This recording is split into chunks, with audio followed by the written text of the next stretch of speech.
নমস্কার, সবাই কেমন আছেন বলুন। আমি তো মোটামুটি ভালোই রয়েছি। গরমটা চলে গেছে, বর্ষা নেমে গেছে। আজ হচ্ছে 24শে জুলাই 2026। আমি আবার পুরী চলে এসেছি উল্টো রথের জন্য। আজকে উল্টো রথ, অলরেডি 3টে রথ এতক্ষণে হয়তো এসে পৌঁছে গেছে একদম গুন্ডিচা থেকে পুরীর মন্দিরের সামনে পর্যন্ত। কিন্তু আজকে এখানেই রথ থাকবে, কালকেও থাকবে। আজকে এই উল্টো রথে কেমন হয় রাত্রিবেলাটা সেটা দেখতে কিন্তু আমি রাত করে যাব। সোজা রথে দিনের বেলা দেখিয়েছি, দিনের বেলা গেছি, দিনের বেলা সব কিছু দেখিয়েছি দিনের আলোতে। আর উল্টো রথে এই যাব এই রাত্রিবেলা, এই রথ আসার পরে কেমন লাগছে ওই মন্দির চত্বরটা সেটা দেখাবো। আবার আগামীকাল যাব, আগামীকাল যে সোনার বেশ রয়েছে সেই সোনার বেশ আপনাদেরকে দেখাবো, সেটা পরের দিনের ভিডিওতে। আজকে একটু পরে, মানে একটু পরে না, আমি একটু রাত করেই যাব, রাত 11টা সাড়ে 11টা নাগাদ যাব একেবারে এই মন্দিরের কাছে। রাত তখন 11টা 40। আমি পায়ে পায়ে স্বর্গদ্বারের রাস্তা ধরে রওনা দিলাম একেবারে ওই মন্দিরের উদ্দেশ্যে। স্বর্গদ্বার থেকে মন্দিরের দিকে যদি আপনারা হেঁটে যান তাহলে সেই রাস্তায় কিন্তু বেশ কয়েকটা ছোট্ট সুন্দর সুন্দর মন্দিরও দেখতে পাবেন। হাজার হাজার মানুষের ঢল চলেছে মন্দিরের দিকে মহাপ্রভুর রথ দর্শনে। আর তাদের সাথে আমিও পা মিলিয়েছি মহাপ্রভু বলভদ্র আর সুভদ্রা মায়ের দর্শনে। চলুন যাই, আমরা অনেকটা রাস্তায় চলে এসেছি, আর কিছুটা বাকি মন্দিরের কাছে পৌঁছতে। আমি হাঁটতে হাঁটতে যতক্ষণে মন্দিরে পৌঁছই তার মাঝে আজ সকালে গুন্ডিচা মন্দিরের আশপাশটা কেমন ছিল একটু আপনাদেরকে দেখিয়ে দিই, চলুন।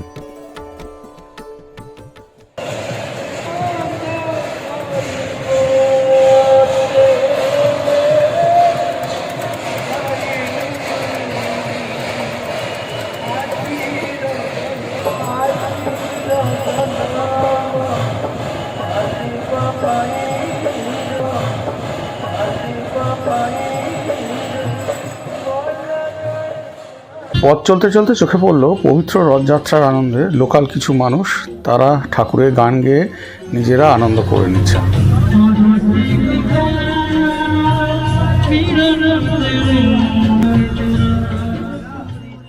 আমাদের অনেকের মনস্কামনা পূর্ণ হলে মহাপ্রভুকে দেওয়া কথা অনুযায়ী আমরা মন্দিরের মাথায় ধ্বজা দিয়ে থাকি।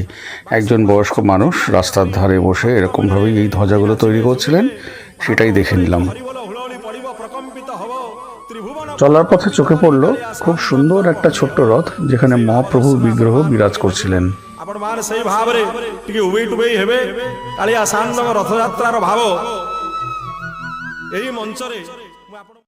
পৌঁছে গেছি মন্দিরের কাছেই। উল্টো রথ আর সোজা রথের দিন কিন্তু রাস্তাঘাট সমস্ত বন্ধ থাকে, চারিদিকে রাস্তা সব বন্ধ করে দিয়েছে, হেঁটে হেঁটে আসতে হবে। সেরকম এখনও আসছি হেঁটে হেঁটে, ঠিক আছে, কষ্ট হচ্ছে না। এত মানুষের মধ্যে দিয়ে আস্তে আস্তে যে কিরম এসে পৌঁছে গেলাম মন্দিরের কাছে নিজেই বুঝতে পারলাম না। তা এবারে আমিও দেখবো রথ আর আপনাদেরকেও দেখ।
আমি আপনাদের যতটা পারলাম দেখানোর চেষ্টা। পেছনে যেমন দেখতে পাচ্ছেন জগন্নাথ দেব, মাঝে রয়েছেন সুভদ্রা, আর এইদিকে রয়েছেন বলভদ্র।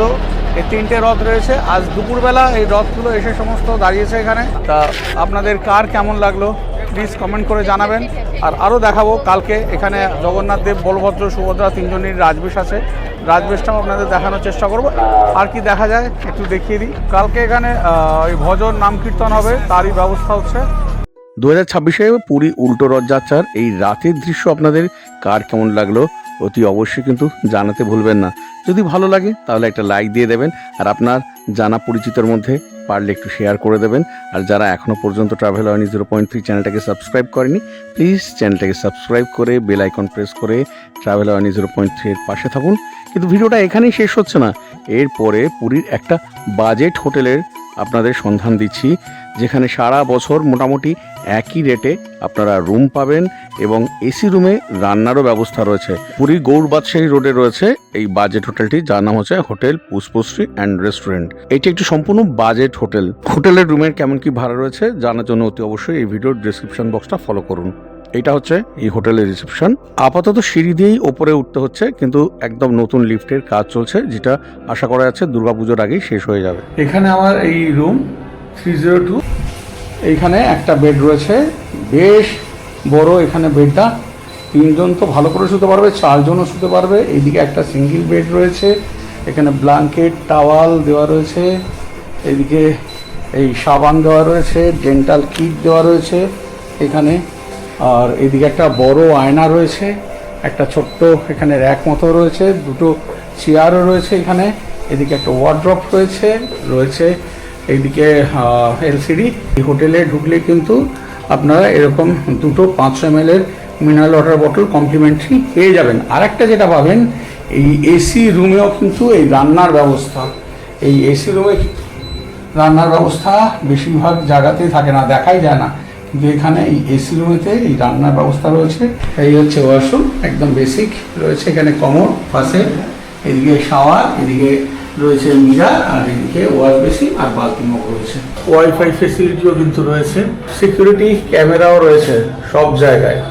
এখানে আমার এই রুম 302, এইখানে আবার একটা ব্যালকনিও রয়েছে। এই ব্যালকনিটা একটু দেখিয়ে দিই। এখানে এই রয়েছে ব্যালকনি, এখান থেকে এই সুন্দর ভিউ রয়েছে এই বাইরে।